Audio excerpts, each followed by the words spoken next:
राजगढ़ वासियों नमस्कार। मेरा नाम कृष्णपाल राठौर है और आप म्हारो राजगढ़ का यूट्यूब चैनल देख रहे हैं। सबसे पहले आपसे एक सवाल करना चाहता हूं। सवाल ये कि क्या राजगढ़ में फर्जी वोटिंग हो सकती है, फर्जी मतदान हो सकता है राजगढ़ जिले में? ये सवाल मैं क्यों पूछ रहा हूं ये आपको थोड़ी देर बाद में पता चलेगा, लेकिन इस सवाल का जवाब आप कमेंट में जरूर दीजिएगा। जैसे ही मैंने ये सवाल आपसे पूछा कि क्या राजगढ़ में फर्जी मतदान हो सकते हैं, तो पहला विचार आपके दिमाग में क्या आया, उसी को आप लोग कमेंट में जरूर बताइएगा, क्योंकि ये सवाल बहुत जरूरी है। अब ये सवाल मेरा नहीं है, आप लोगों को बता दूं कि ये सवाल है कांग्रेस के प्रत्याशी दिग्विजय सिंह का। फर्जी वोटिंग पर दिग्विजय सिंह ने क्या कुछ कहा, सबसे पहले वो वीडियो आप देखिए। हमारा ये प्रयास है कि चुनाव निष्पक्ष हो और बेमतलब को किसी को परेशानी नहीं होना चाहिए, फर्जी वोटिंग नहीं होना चाहिए। तो जहाँ जहाँ फर्जी वोटिंग हुई हमारे लोगों ने आपत्ति की है और आपत्ति करने पर थोड़ा सा विवाद हुआ, लेकिन सुलझ गया मामला। लेकिन मैं अपने कार्यकर्ताओं को दाद देता हूँ कि बड़ी हिम्मत के साथ उन्होंने मुकाबला किया है। तो देखा, दिग्विजय सिंह ने कहा है कि जहां जहां फर्जी वोटिंग हुई है वहां पर हमारे कार्यकर्ताओं ने शिकायत की है और शिकायत के बाद हालांकि मामला सुलझ गया। लेकिन अभी से दिग्विजय सिंह फर्जी वोटिंग, ईवीएम पर भी उन्होंने बहुत कुछ कहा है। ईवीएम पर हालांकि वो शुरू से ही बोलते आ रहे हैं, चुनाव से पहले ही, लेकिन ईवीएम पर अभी ताजा मामला, अभी उन्होंने ईवीएम पर फिर से शक जताया है, तो वो वाला वीडियो भी आपको दिखा देते हैं। तो ईवीएम और फर्जी वोटिंग, इन दोनों पर दिग्विजय सिंह का जो स्टेटमेंट है, आपने फर्जी वोटिंग पर तो सुन लिया है, अब ईवीएम वाला सुन लीजिए। कुछ जगह से शिकायत भी आई थी ईवीएम खराब होने की और इस तरह की।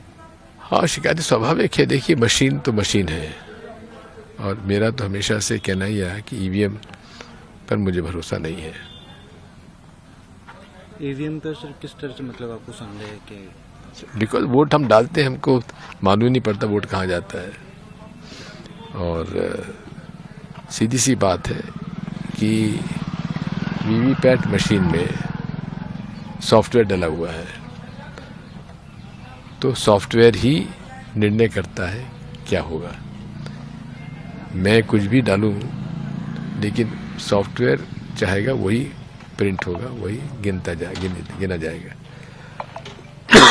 तो इसी बात को लेकर मेरी आपत्ति शुरू से रही है। सर आपकी सभाओं में काफ़ी कवर करा आपने, कोई भी इस तरह का बयान नहीं दिखा, लेकिन सीएम ने आपके वहाँ पर रोड शो करा और काफ़ी विवादित बयान दिए, रावण तक बताया। उनके पास कुछ है ही नहीं कहने को। तो देखा, फर्जी वोटिंग और ईवीएम पर दिग्विजय सिंह ने क्या बोला। बोला कि जहां जहां हमारे कार्यकर्ताओं ने हमें सूचित किया है कि फर्जी वोटिंग हो रही है, वहां पर थोड़ी सी जिद्दोजहद करनी पड़ी, लेकिन मामला सुलझ गया। और मैं धन्यवाद देता हूं अपने कार्यकर्ताओं को कि उन्होंने बड़ी बहादुरी से जो है इन सब का सामना किया। ये दिग्विजय सिंह का कहना है।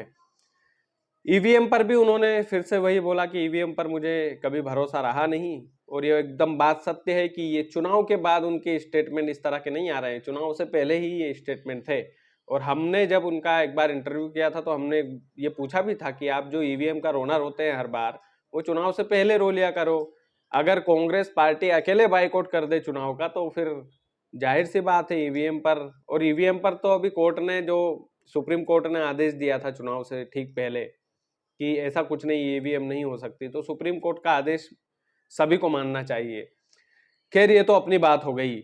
लेकिन राजगढ़ जिले में फर्जी वोटिंग वाला जो सवाल दिग्विजय सिंह के मन में आया है, क्या वो सवाल आपके मन में भी है? वोटिंग परसेंटेज राजगढ़ का शाम के समय बढ़ा, उसकी एक वजह यह हो सकती है कि दिन भर गर्मी का मौसम था, तो राजगढ़ का वोटर हो सकता है शाम के समय में वोटिंग करने गया हो, या इस तरह की जो फर्जी वोटिंग वाले जो सवाल विपक्ष के मन में आ रहे हैं, दिग्विजय सिंह जैसे नेता के मन में आ रहे हैं, क्या वो सवाल आपके मन में भी है? मेरे ख्याल से ये सवाल आना नहीं चाहिए, खास करके वोट डलने के बाद, क्योंकि आप ये सवाल करके केवल जो है विपक्ष को नहीं, अपने प्रतिद्वंदी को नहीं चिढ़ा रहे हो, ये सवाल अपने आप को भी चिढ़ाने वाला है कि आप चुनावी मैदान में चुनाव लड़े और फिर इस तरह से फर्जी वोटिंग और ईवीएम वाले सवाल आप लोग पूछ रहे हैं। तो कम से कम मुझे लगता है कि इस तरह के जो सवाल है वो अपने आप के कॉन्फिडेंस को कमतर आंकना मेरे हिसाब से वो वाली चीज़ें हो जाती है। आपके कार्यकर्ताओं ने मदद की, आपके कार्यकर्ताओं ने चुनावी मैदान में आपके लिए डटे रहे, तो उनके कॉन्फिडेंस को भी कहीं ना कहीं कम करता है ये इस तरह के जो स्टेटमेंट, इस तरह के जो बयान आते हैं। दूसरा सबसे बड़ा कि आप फर्जी वोटिंग का ये मुद्दा उठाकर पूरे चुनाव आयोग पर, पूरे प्रशासन पर आप सवाल खड़े कर रहे हैं। और अभी तक यदि माना जाता है तो पूरे तंत्र में से चुनाव आयोग एक ऐसा तंत्र है जो ईमानदार है और इतने बड़े पैमाने पर चुनाव आयोग बहुत सफाई से ध्यान रखते हुए मतदान करवाता है, बहुत मेहनत से मतदान करवाता है। तो मेरे ख्याल से अधिकारियों, प्रशासनिक अधिकारियों और चुनाव आयोग की जो टीम है उन पर सवाल करने से बेहतर है कि अपने अंदर की कमियां अपन देखें। अगर चुनाव हारते हैं या जीतते हैं जो भी है, तो अपने अंदर की कमी को इंसान को देखना चाहिए। तो दिग्विजय सिंह का यह मानना कि राजगढ़ जिले में फर्जी वोटिंग हुई है, मेरे ख्याल से इस तरह की स्टेटमेंट गलत है। और फर्जी वोटिंग आज के ज़माने में तो सब कुछ चीज़ें हैं, मशीनों के द्वारा, ईवीएम मशीन के द्वारा जो है वोटिंग हो रही है।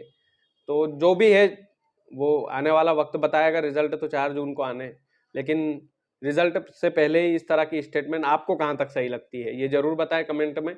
बाकी वीडियो को ज़्यादा से ज़्यादा शेयर करें। चैनल यदि आपने सब्सक्राइब नहीं किया तो प्लीज़ कर लीजिए। बहुत बहुत धन्यवाद।